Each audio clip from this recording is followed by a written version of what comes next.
रात के 2 बजे थे। मेरी आंखें जल रही थी, पर फिर भी मैं किताब खोलकर पढ़े जा रही थी, क्योंकि अगले दिन मेरा ग्रेड 10th का मैथ्स का बोर्ड एग्जाम था और मुझे ऐसा लग रहा था कि आज ही रात को मैं सब कुछ दोबारा रिवाइज कर लूं। पर मैं एक ही टॉपिक पे अटक गई। उसी टॉपिक को मैं बार बार रिवाइज कर रही थी, क्योंकि पास्ट ईयर पेपर में प्री बोर्ड में हर जगह यही क्वेश्चन पूछा हुआ था। तो मुझे लगा कि इस क्वेश्चन को कम से कम 10 बार करके देखे, इतने अच्छे से कर ले ताकि कल क्वेश्चन पेपर मिलते ही मैं इसे फटाफट सॉल्व कर दूं। इस होप के साथ मैं उस टॉपिक को बार बार दोहराई जा रही थी। कॉफी का चौथा मग फिनिश हो चुका था। एक नजर क्लॉक पर पड़ती, पर वापस किताब पर आ जाती। अगले दिन सुबह हुई। मेरी आंखें भारी थी, पर मन में एक अलग सा कॉन्फिडेंस था। अरे वाह, मैंने पूरी रात पढ़ाई करी है, इतनी पढ़ाई तो किसी और ने नहीं करी होगी, तो मेरे नंबर अच्छे तो पक्के हैं। एग्जाम हॉल में पहुंची, क्वेश्चन पेपर मिला। क्वेश्चन देखकर मेरा मन अंदर से इतना खुश हो गया कि मैं अपने आप को शाबाशी देने लगी। वाह, अगर मैंने ये क्वेश्चंस रात को ना पढ़े होते ना, तो आज मैं पेपर ना दे पाती। इसी खुशी और कॉन्फिडेंस से मैंने आंसर शीट लिखनी स्टार्ट करी। पर जैसे ही मैं पहले क्वेश्चन के आंसर पे पहुंची, मेरा दिमाग काम करना जैसे कि बंद कर गया। स्टेप्स याद आने बंद हो गए, फॉर्मूलाज भूल गई, हर चीज में कंफ्यूज थी। क्या लिखूं, कैसे लिखूं? माइंड तो जैसे स्लो मोड पे चला गया, स्पीड ही नहीं आ पा रही थी। और मुझे ऐसा लगा कि ऐसा क्या किया मैंने कि आज का पेपर मैं ठीक से लिख ही नहीं पाई। सालों बाद मुझे अपनी गलती का एहसास हुआ। यहाँ पे मेरी प्रैक्टिस में कमी नहीं थी, यहाँ पे मेरे कॉन्सेप्ट क्लैरिटी में कमी नहीं थी, अंडरस्टैंडिंग में कमी नहीं थी। कमी थी कि मैंने जो पढ़ा था आज तक, उसका सेव बटन दबाना भूल ही गई थी। और उसकी वजह से जितना पढ़ा था वो सब डिसअपियर हो गया। You know what is the save button? The save button is your sleep. It's like आपने सब कुछ पढ़ा, सब कुछ गैदर करा, पर लैपटॉप बंद हो गया, कुछ रिस्टोर नहीं हो पाया। इस वीडियो के अंदर let's just talk about the science of sleep, क्योंकि मैं नहीं चाहती जो गलती मैंने करी थी अपने क्लास 10 के बोर्ड एग्जाम में, स्पेशली इन मैथ्स, वो आप में से कोई भी करे, क्योंकि आपके पूरे साल की मेहनत एक दिन खराब कर देता। I don't want any of you to repeat this mistake.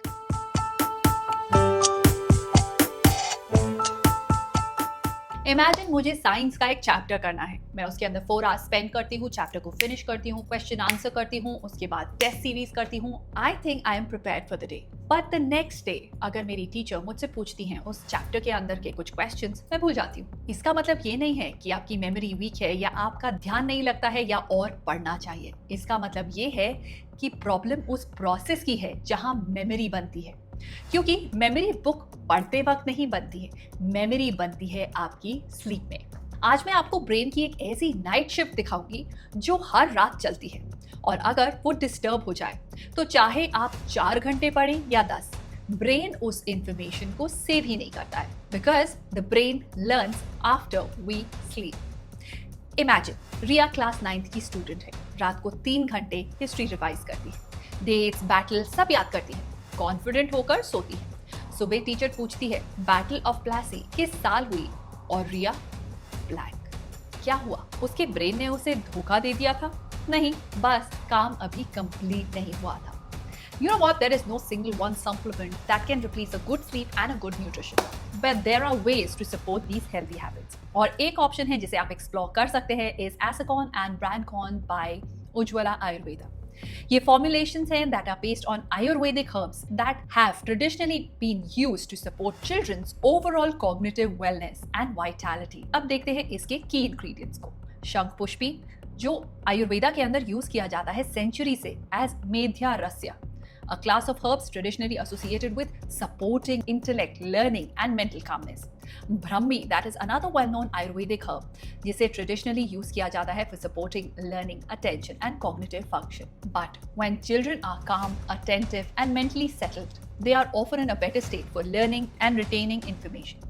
And that's why these herbs have remained an important part of Ayurvedic practice for generations. As always, supplements should be taken according to the label directions, and if the child has an underlying medical condition or is taking medication, it is a good idea to consult a qualified healthcare professional before introducing it. Sleep scientist Dr. Dan Bowen की research के हिसाब से जब हम पढ़ते हैं तो information पहले ब्रेन के एक पार्ट जिसे हिपोकैम्पस कहते हैं उसमें टेम्पररीली स्टोर होती है।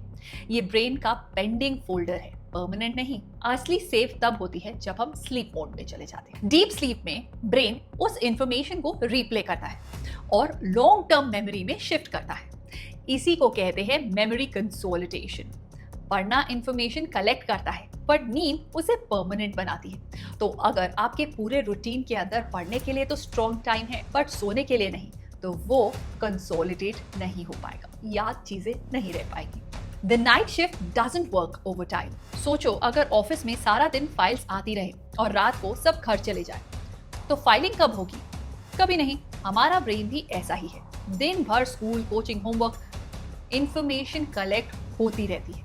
रात को एक इनविजिबल नाइट शिफ्ट ये सब प्रोसेस करती है। ये इंपॉर्टेंट चीजों को स्ट्रेंथन करती है, बाकी हटा देती है। इसलिए कभी जो मैथ्स क्वेश्चन रात को सॉल्व नहीं होता है, सुबह 30 सेकंड्स में सॉल्व हो जाता है, क्योंकि ब्रेन पूरी रात उसी पे काम कर रहा होता है। इसलिए लेट नाइट स्टडिंग और इफेक्टिव स्टडिंग दोनों एक चीज नहीं है। कभी 30 मिनट्स कम पढ़कर 1 घंटा ज्यादा सोना ज्यादा मार्क्स दिलाता है। We read it somewhere, 8 hours of sleep।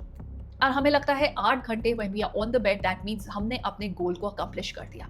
But it is not about the quantity but about the quality। Kabir और उसकी कजिन दिया दोनों 8-8 घंटे सोते थे। पेरेंट्स खुश, स्लीप तो कंप्लीट है, लेकिन रिजल्ट में दिया को सब याद था। कबीर बोलता था मैंने पढ़ा तो था पर फर्क क्या था? रिसर्च कहती है कि सिर्फ घंटों की गिनती नहीं, उन घंटों के अंदर क्या हो रहा है वो मैटर करता है। रात को ब्रेन के अंदर मेमोरी मैसेंजर्स एक्टिव होते हैं जो डिसाइड करते हैं कि क्या याद रखना है। अगर स्लीप बार बार डिस्टर्ब होती है तो फोन, नोटिफिकेशन, लेट सोना, ये एक प्रोसेस ठीक से नहीं हो पाता है। बेड पे 8 घंटे होना और ब्रेन को 8 घंटे का क्वालिटी स्लीप टाइम मिलना दोनों अलग बातें हैं। वीकेंड में पूरा कर लेंगे, द बिगेस्ट मिथ एवर। कितने पेरेंट्स कहते हैं बोर्ड एग्जाम है, 4-5 दिन कम सो लो, संडे को पूरा कर लेना। साइंस कहती है ऐसा नहीं होता है। स्लीप डेट टाइम के साथ जमा होता है और एक वीकेंड की एक्स्ट्रा नींद पूरा डेफिसिट वापस नहीं बढ़ती है। सोचो एक बैंक अकाउंट है, रोज 500 रुपीज निकाल रहे हो, संडे को 500 जमा कर दिए, बैलेंस नॉर्मल हो जाएगा? नहीं।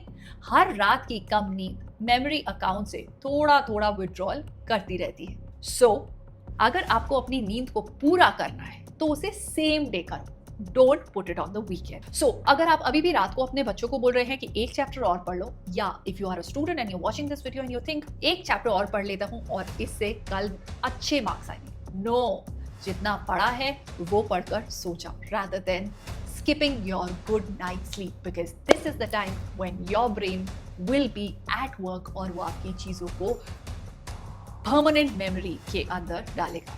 क्योंकि इस टाइम पे शायद उस चैप्टर की नहीं, अच्छी नींद की जरूरत है, क्योंकि books teach the lesson, sleep saves the lesson. अगर ये वीडियो काम का लगा हो तो शेयर कीजिए पेरेंट्स के साथ जिनके घर में क्लास 5 से क्लास 12 तक के स्टूडेंट्स हैं, and comment sleep. I will send you a 20-minute winding down sleep time routine that will instantly change your quality of sleep. So I'll see you in the next video. Till then, take care of yourself and stay super duper productive. And also, अगर आपने अभी तक अपनी copy of Layers of Learning नहीं खरीदी है, go ahead, do it right away, because all these comments shows that this book has really helped all of you, and I really want that all of you get benefited from this book. So go ahead and buy your very own copy of Layers of Learning right away. Bye-bye. Subscribe for more such videos.